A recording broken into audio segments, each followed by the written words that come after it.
Commissioner గారు, మీరు వాడికి మూవీ హీరో మాదిరి ఎలివేషన్ ఇస్తా ఉండారు, కానీ వాడు అందులో పావు కేజీ కూడా పనికిరాడు. చెప్తున్నా కదా మేడం, వెంకీ గురించి మీకేమీ తెలీదు అని. అతను ఒక ల్యాండ్ మ్యాన్ లాంటోడు. తొక్కాలని కాలు పెడితే బరువు తీసేంత వరకు బాగానే ఉంటాడు.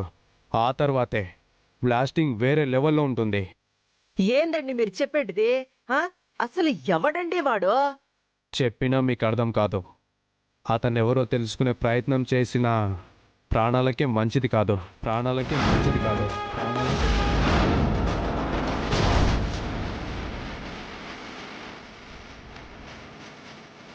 మీరు మినిస్టర్ గారి తాలూకా కాబట్టి ఒక శ్రేయోభిలాషిగా మీతో ఒక మాట చెప్తున్నాను. దయచేసి వెంకితో పెట్టుకోవద్దు. మొండి పట్టుదలకి పోతే అది మీకే ప్రమాదం.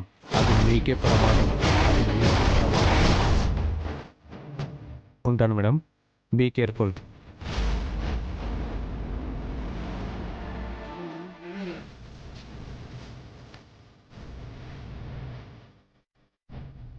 ఏంటమ్మా ఈ కమిషనర్ చెప్పింది అసలు ఆ వెంకీగాడి గురించేనంటావా?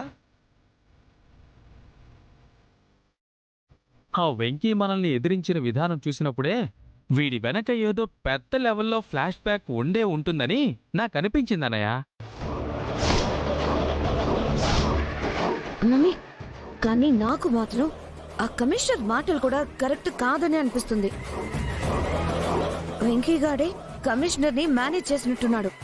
మ్యాగీ, ఇప్పుడొచ్చి మాట్లాడెళ్ళింది నేపాల్ గూర్ఖా కదమ్మా, city police commissioner Rudra, encounter specialist. అలాంటోని మేనేజ్ చేయాలంటే అసలు అది అయ్యే పనేనా చెప్పు?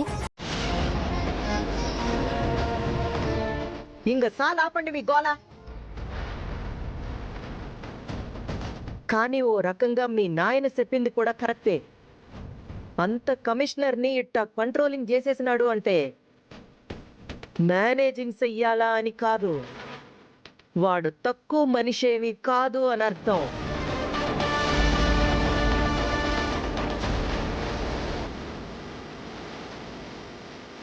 ఈ లెక్కన వెంకిగాడు తలుచుకుంటే మనల్ని ఏమైనా చెయ్యగలడు అనేగా అర్థమయ్యేటిది. మాటలమ్మా, ఇప్పుడు మనమే ఆ వెంకీగాడి మీద ఎన్కౌంటర్ ప్లాన్ చేసామని వాడికి తెలిసిపోయింది కాబట్టి వాడిప్పుడు ఏ రూపంలో ఎట్నుండి మన మీద ఎదురుదాడి చేస్తాడని ఊహించుకుంటేనే మిగో కాలు చేతులు షివరింగ్ అయిపోతున్నాయమ్మా. ఎందుకైనా మంచిది బావగారు, ఆ వెంకిగాడి విషయంలో మనం చాలా జాగ్రత్తగా ఉండకపోతే చాలా ప్రమాదం ఎదుర్కోవాల్సి ఉంటుంది. చివరికి వాణ్ణి దెబ్బ కొట్టే దిశ నుంచి ఇప్పుడు మనల్ని మనం కాపాడుకునే పరిస్థితికి వచ్చాం. ఏంటి మమ్మీ ఇది?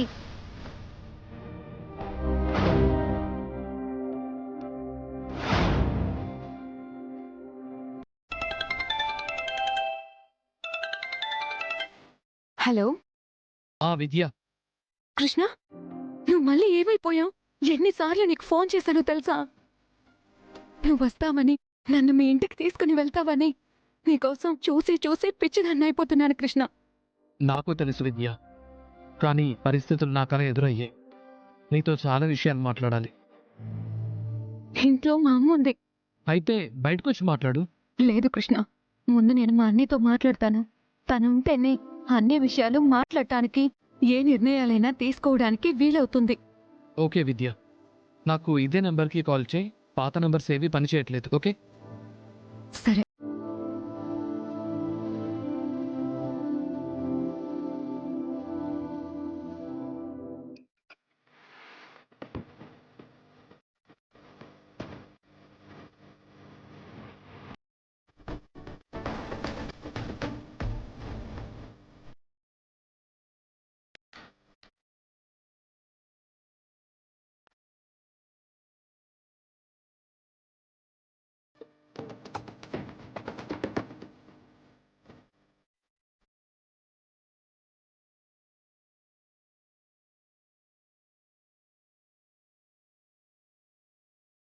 రే భద్రం, నువ్వు వాడి చెల్లికి సంబంధించిన ఇన్ఫర్మేషన్ సంపాదించు.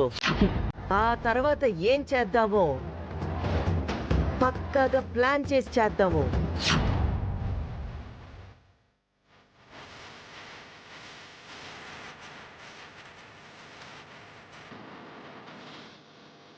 ఈ హ్యాండ్ బ్యాగ్ని కొట్టేస్తే అందులోనే ఆ పిల్ల ఫోన్ ఉంటుంది. ఆ ఫోన్లోనే జీవిత రహస్యాలు అన్నీ ఉంటాయి. దాన్ని వర్కౌట్ చేస్తే దీన్ని వర్కౌట్ చేయొచ్చు. ఆటో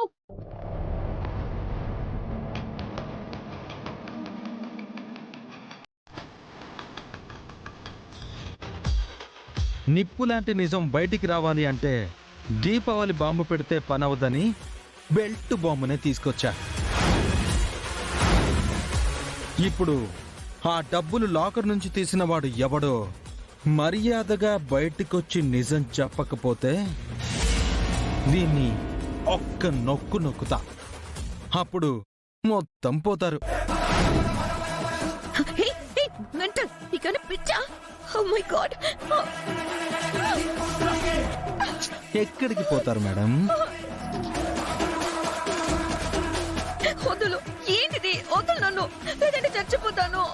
నిజాన్ని చంపేయడం కన్నా మనం చచ్చిపోవడమే బాగుంటుంది. వెంకీ, నువ్వు చేస్తుంది కరెక్ట్ కాదు. నీ ఒక్కడి కోసం ఇంతమందిని చంపాలనుకోవడం కరెక్ట్ కాదు. డియర్ కామ్రేడ్స్, నేను ఇప్పుడు చేస్తుంది రైటా రాంగా? రైటే. వెంకీ, నువ్వు జిఎం అయ్యావంటేనే దానికి మేం పండగ అనుకుంటున్నాం. ఇక్కడ మేమెవరో నమ్మో, నువ్వు దొంగంటే ఒప్పుకోం కూడా. నిజమేంటో బయటికి రావాలి. నువ్వే రైట్ వెంకీ.